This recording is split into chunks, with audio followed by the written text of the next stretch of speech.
everybody, Chef Antwon here from Culinary Concepts AV. This holiday season, I'm going to be sharing 4 of my favorite non-traditional holiday recipes. Each class will walk you through new techniques, new flavors, and new spices. Aside from that, I'm going to share with you a bunch of interesting tips and facts to help you on your culinary journey. So let's get our aprons on and start cooking.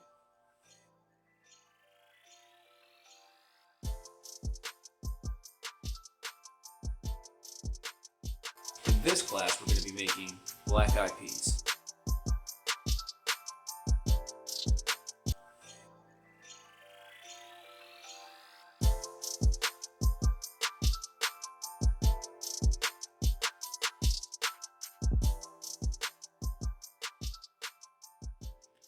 So to start, the first thing you're going to need to do is soak your black-eyed peas. So here in front of me, I have 1 cup of black-eyed peas. And I'm going to go ahead and pour 2 cups of water on top of them. This is extremely important. You want to cover this bowl. We're going to allow this bowl to sit for about 24 hours or overnight so the beans can hydrate. The next important thing we're going to do to set ourselves up for success is to make a traditional stock.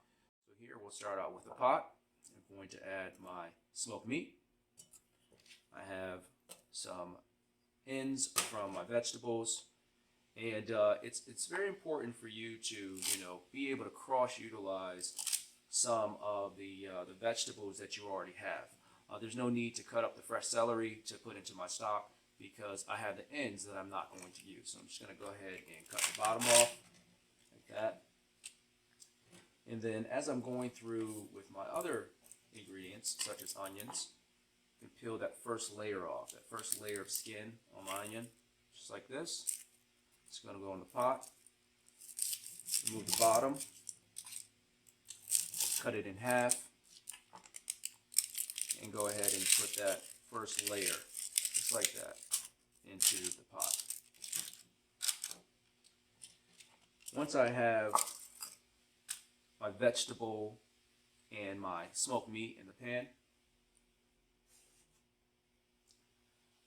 I'm going to add 4 cups of water.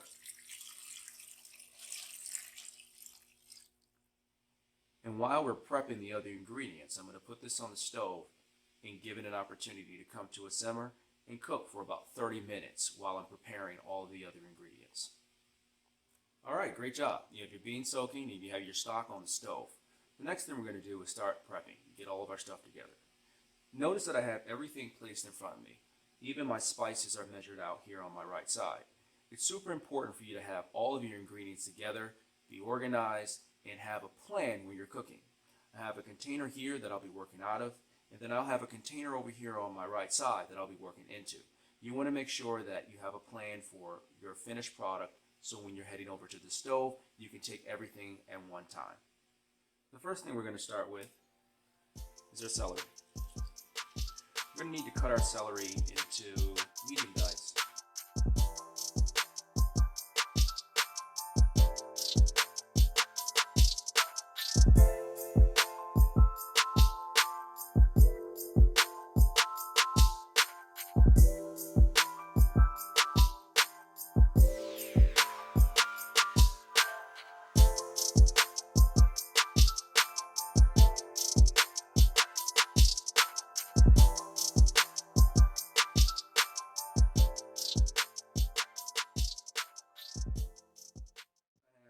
I have about a half cup of celery here. I have a little tool here called a bench scraper. This tool we use in the kitchen typically when you're baking breads or you're working with any type of dough. They'll use this in the bake shop. In the world of culinary, we'll use this as a tool to pick up things off the cutting board.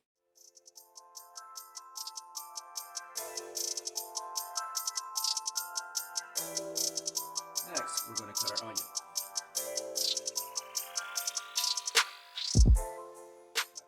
Traditionally, when you do your normal knife cuts, you're going to cut down, creating slices, and you have to go around and cut in. And what you're doing, if you take a look at this onion, it has a natural contour where it goes around. And what we're going to do is follow that natural contour of the onion, which is going to allow us to have a uniform cut in the end. Starting here on the side, turning my knife to kind of mirror the onion. I'm going to go in. I'm not starting it going all the way to the top. I'm just inserting my knife just enough to make an incision. Pointing out that this onion is still intact. Bring a little closer for you to see. And there's a line right there. The cut stops about right there. And I'm going to follow that same incision all the way around the top of the onion. And when I finish, it'll still be intact.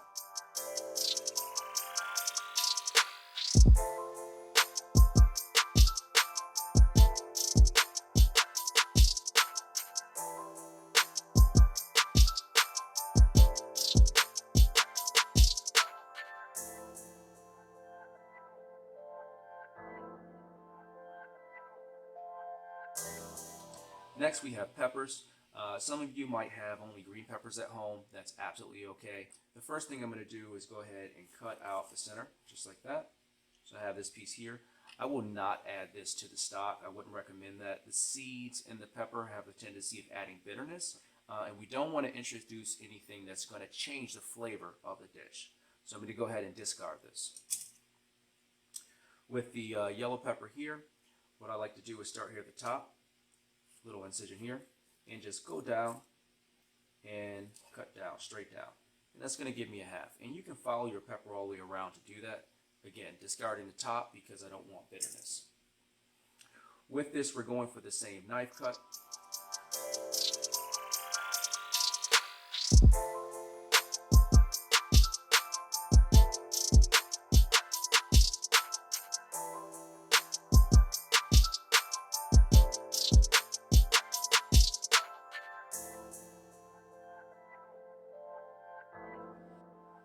Next, we're going to move on to our garlic and our ginger. You're going to need about 3 teaspoons of garlic and 1 teaspoon of ginger. The best way to cut your ginger, what I would recommend on this, is create a flat surface like this. Cut it in half so your ginger's flat. And then we're going to go through and just create some really nice planks, thin planks.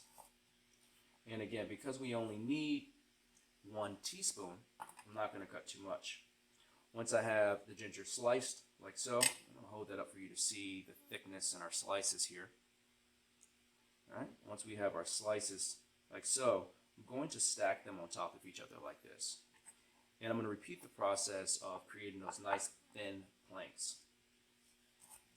What this is going to do, it's going to give you a knife cut called a julienne, which is a nice thin strip. And let's hold those up for you to see. Really nice, thin, consistent strips. Once we have those strips down, bringing them together, I'm going to rotate them just like this, and I'm going to use my knife to go over them and do what's called a mince. Here we go, beautiful mince on our ginger. Now on our garlic, my garlic is still in the husk. I'm going to show you a trick to get it out.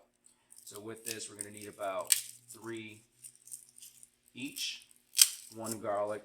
This size will yield about 1 teaspoon.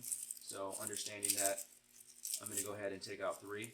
Now I just want to point out, if you're working with garlic that's a little bit bigger or a little bit smaller, the size will vary. So just use your judgment or use a measuring spoon just if you want to make sure you have the same size. Alright, so I'm going to go ahead and take the side of my knife here like this, bringing it to the edge, and I'm just going to put my palm on the knife to apply pressure and crack that exterior shell just like that. Alright, once it's been cracked, I can pull that skin back and remove the shell from the garlic. Now you don't want to apply too much pressure. If you apply too much pressure, you will completely crush the garlic. And I'm going to use my knife to go down and do that julienne cut that we did earlier, right? Thin strips.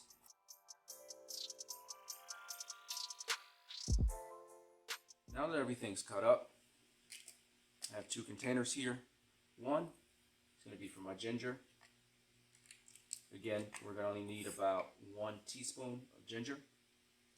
And then 3 teaspoons of garlic.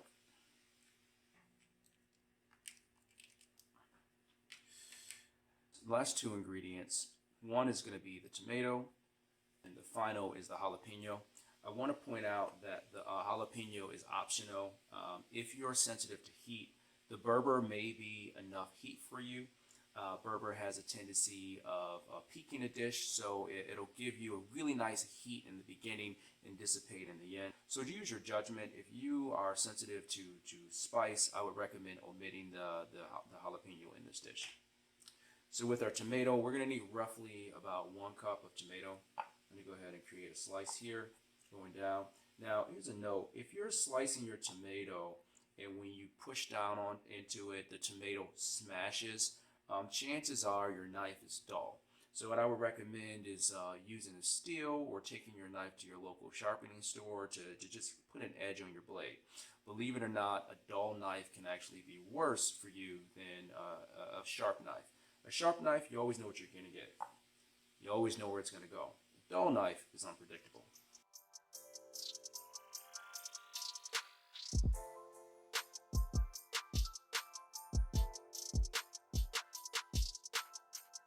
A couple things I want to point out about the jalapeno first. For those of you that don't know, the seeds of the jalapeno is where all the heat is at. So if you're questioning, should I put this in the dish? Is it going to be too hot for me? I like heat, but not too much. Just go ahead and remove the seeds. The other thing I want to point out is that the jalapenos, they have a lot of natural oils. So once you slice into them and you touch the seeds and it gets in your hands, it's extremely important that you don't rub your eyes. Gentlemen, don't go to the bathroom. It will burn. it will take you out. So once you're finished cutting the jalapeno, if you decide to do another task, just make sure you wash your hands before moving on to do anything else.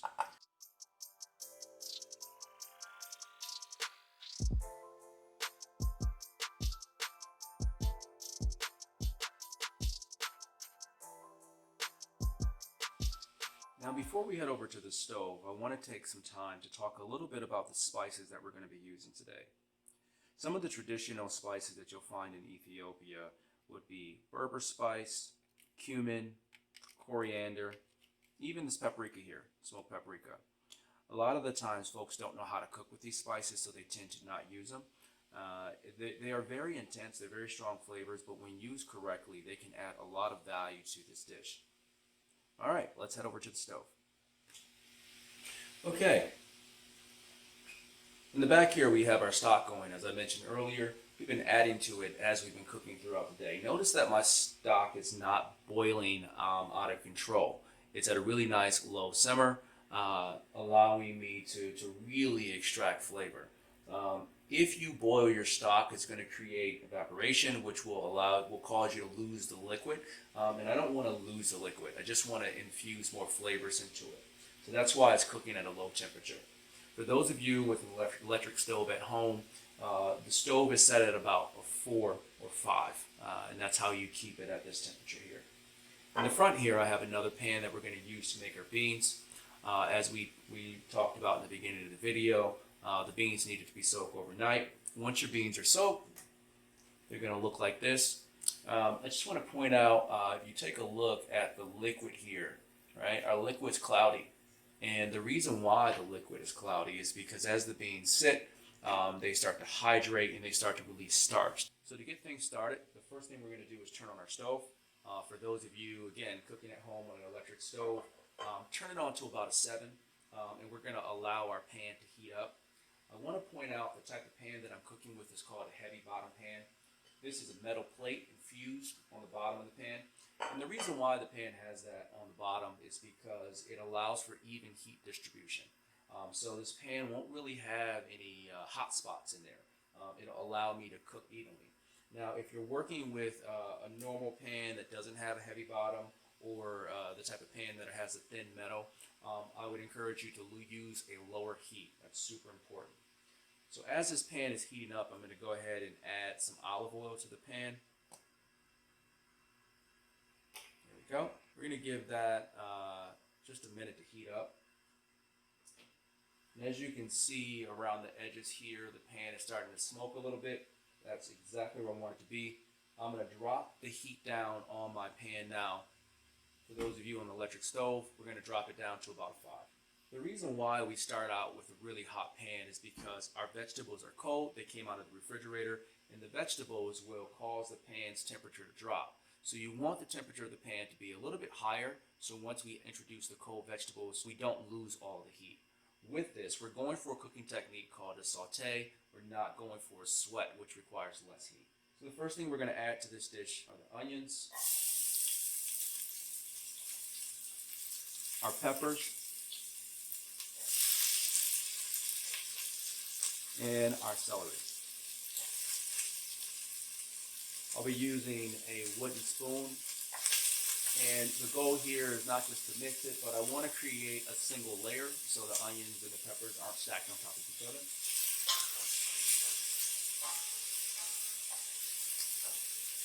Allow your ears to guide you. If your pan is too hot, it's going to sound like it's hot. If your pan isn't hot enough, it's not going to make much noise at all. So it's super important to just be conscious of how much heat you have on your pan.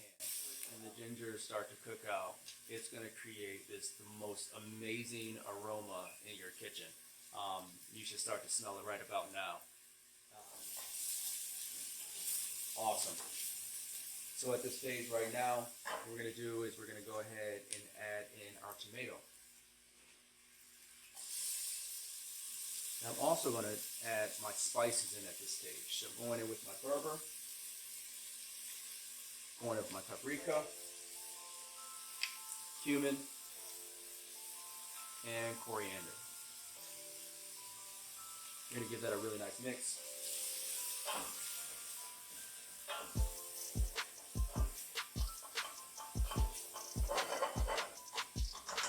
Look at that beautiful color. This is well on its way to being an awesome dish. You're also going to notice that the spices are, again, they're going to change the aroma in your kitchen. It's going to go from having a really nice pungent garlic and sweet onion smell to now you're going to have a heavy spice smell. At this stage right here, for those of you that are cooking with jalapenos, we're going to add our jalapenos, and we're going to add our flour and our salt.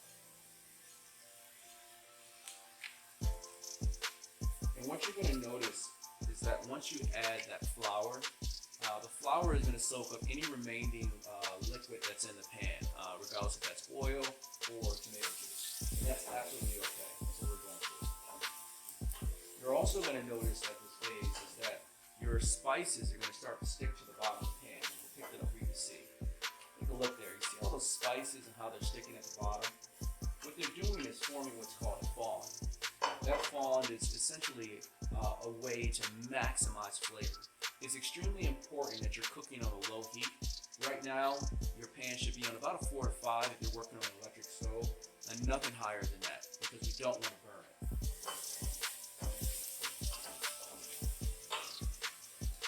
Now that I have everything cooked out the way that I want to, I'm going to go ahead and introduce some stock to the pan. Using a 4-ounce ladle, I'm going to go ahead and just ladle 4 ounces of stock into the pan. Now it's super important that before I add this in there, I want you to understand that this is going to help release that fond from the bottom of the pan. So once I add this into the pan, I'm going to use my wooden spoon to start scraping all of that beautifulness off the bottom. There we go, beautiful. And going around with my wooden spoon, just scraping, getting all of that fond off the bottom.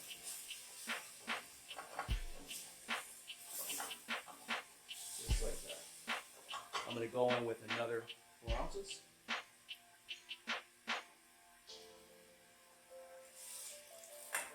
It's important to recognize that between the tomato and the flour, they're both thickening agents. So this will start to thicken up on you. That's exactly where we want it to be.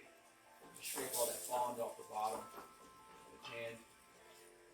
And I don't recommend using a metal spoon in this. The metal spoon against metal can create metal shavings in your food, which isn't healthy for you. So if you have a wooden spoon, I would go with that, or if you have a different type of spoon, anything but metal. I picked it up for you to see. Take a look at the bottom there. We have achieved our goal, which was getting all of that beautiful fond off the bottom. That's going to add so much flavor to your dish.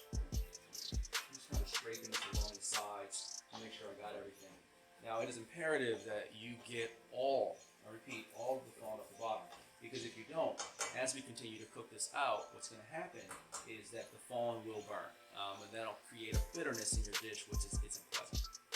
So we have this right where we need to be. The next thing that I'm going to do is I have my beans here. I'm going to go ahead and strain off my beans.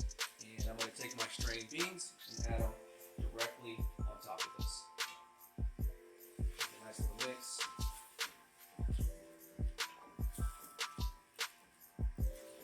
Just like that. Finally, I'm going to add the remainder of my stock. You're going to roughly need about 4 cups of water or stock in this dish. I've already put 1 cup in there. So let's go with the other 3.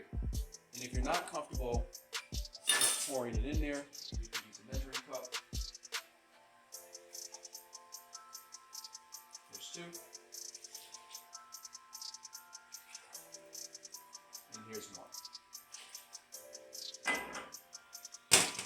I'm going to give that one more mix.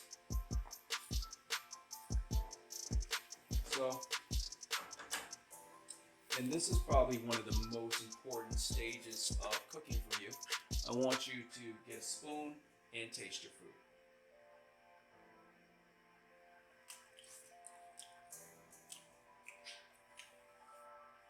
At this point, I can taste the spiciness from the jalapenos.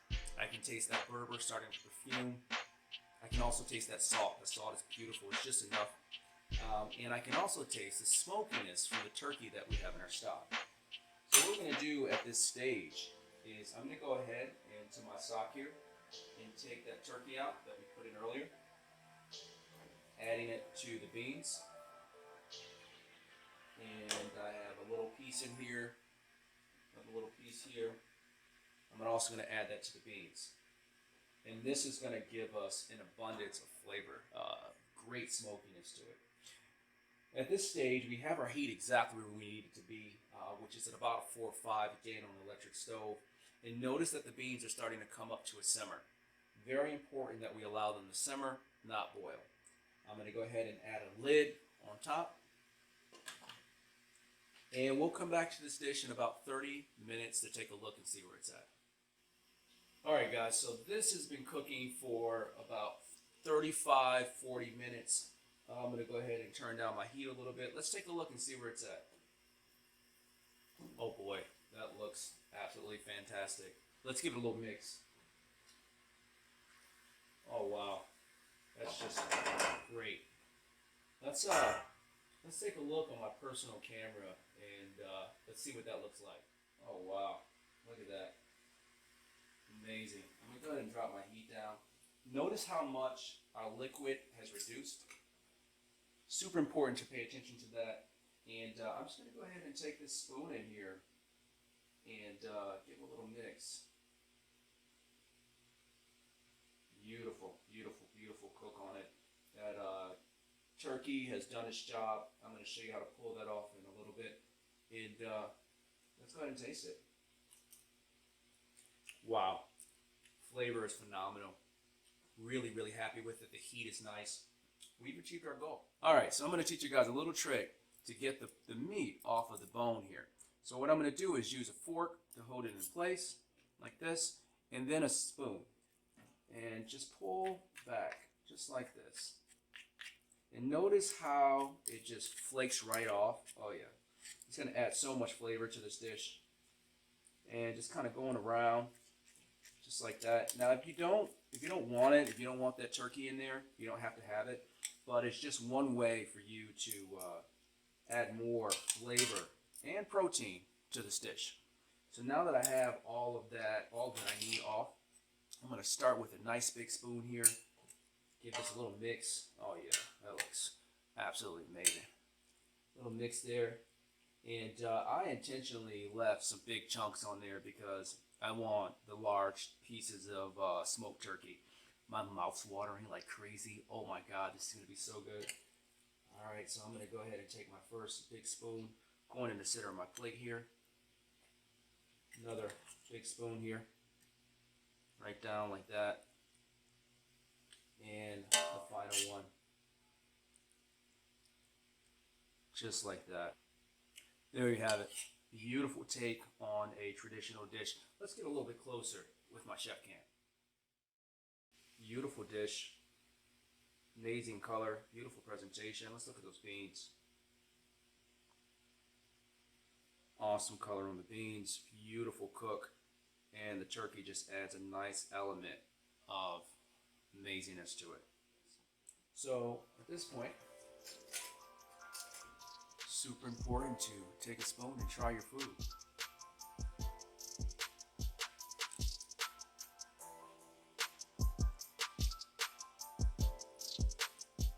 Yeah, that's exactly where I want it to be. Well, I hope you guys enjoy cooking with me today. I hope that this dish adds a bunch of value to your holiday cooking, and I look forward to seeing you in our next session.